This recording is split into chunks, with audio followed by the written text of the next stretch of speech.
Allah gives us universal lessons in the course of just telling a story.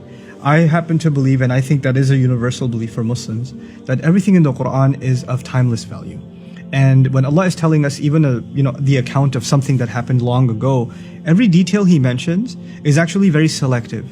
In other words, there's lots of things that happen in a story, especially in a historical account, and you can't have enough, there's no such thing as too many details, But Allah is very selective in telling a story, and He only tells us bits that are the most relevant for our guidance, right? So Allah will skip lots and lots of details about the life of Ibrahim and tell us the parts that are the most essential for our permanent guidance.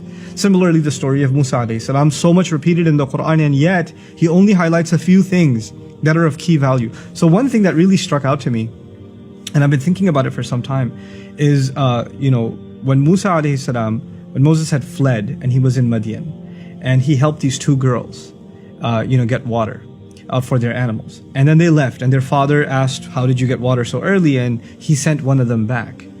And Allah actually, of all these details, like you would imagine Allah would highlight details about like Judgment Day or the battle between the Pharaoh and Moses, or, like when he was able to come back and challenge, or how he escaped, like big details. But in the middle of all of that, in the final revelation of Allah, Allah takes the time out to mention this little, what seems like a minor detail. وَجَاءَتْ إِحْدَاهُمَا تَمْشِي عَلَى اسْتِحْيَاءٍ.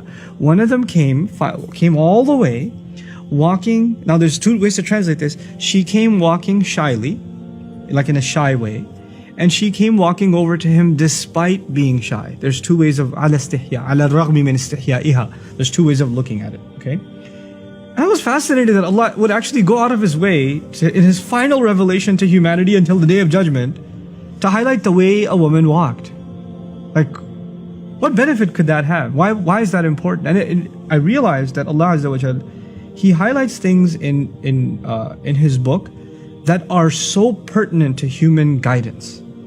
The way a female walks is a powerful thing. It has an impact in society. As a matter of fact, the female has a presence that has been talked about across cultures.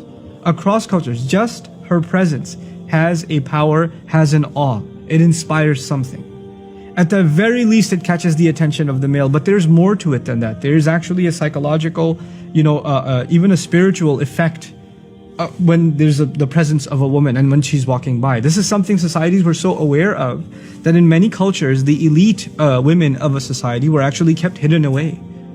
They were kept, like in Korean society, old Korean society, for example, they wouldn't go out until the nighttime, the elite women. It has nothing to do with Islam. It's just they were aware of the power of the presence of women. And so Allah Azza wa Jal describes, and He's highlighting to women and to men, the effect that the role of a woman in public can have. And yet at the same time, Islam is not saying keep women indoors because they have too much of an effect. They have too much of an impact. Guys know, the ones that are watching this video, they're sitting in an auditorium classroom and a girl walks into the class, right? She doesn't have to be the most beautiful thing you've ever seen, but so long as she's a female, you're gonna be like, everybody in the room is gonna at least for a second look and then, okay, yeah, it has an effect. A guy walks in, that's what happens. So now Allah is highlighting a couple of things. One of the most beautiful things that's being highlighted here is despite her shyness. In other words, she has to engage in society. She has to go out. And yes, there will be people that stare. And sometimes if you have a vulgar society, people comment and whistle and make passes at them, or worse. There are societies where even harassing women on the street has become common. Sometimes verbally and sometimes even physically, it's become common. But yet she has to engage in that society. So she has to find a way of engaging in it that she can protect herself and yet at the same time be a participant in society. The second thing that's really beautiful here is she walked shyly. In other words, she walked guarding her modesty. She realized that she has a presence, and she realized that this is something that has an impact on others. It's not just about her, it's actually about recognizing the presence that she carries. And so she walked in a way that is shy. She walked in a way that is not showing off, or is not provocative as to get the attention. And she's walking over to a young man, as a matter of fact, in this case, ala istihya, a female must recognize the power that she has. And so even the way in which a woman walks is highlighted in such a subtle, beautiful way, And it's not like this girl was shy. It's not. She walked over by herself to the strange man and said, Inna abi yad'uka. لِيَجْزِيَكَ أَجْرَ مَا سَقَيْتَ لَنَا. My dad's calling you, okay? He wants to pay you for the services you provided. And if she was all that shy and scared, she would have called her sister, and at least two of them would have come. But she came by herself.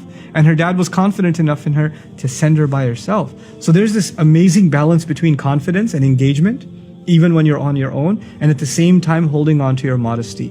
All of it captured in just the way that she walked. It's incredible. Barakallahu li wa lakum. Assalamu alaikum wa rahmatullahi wa barakatuh.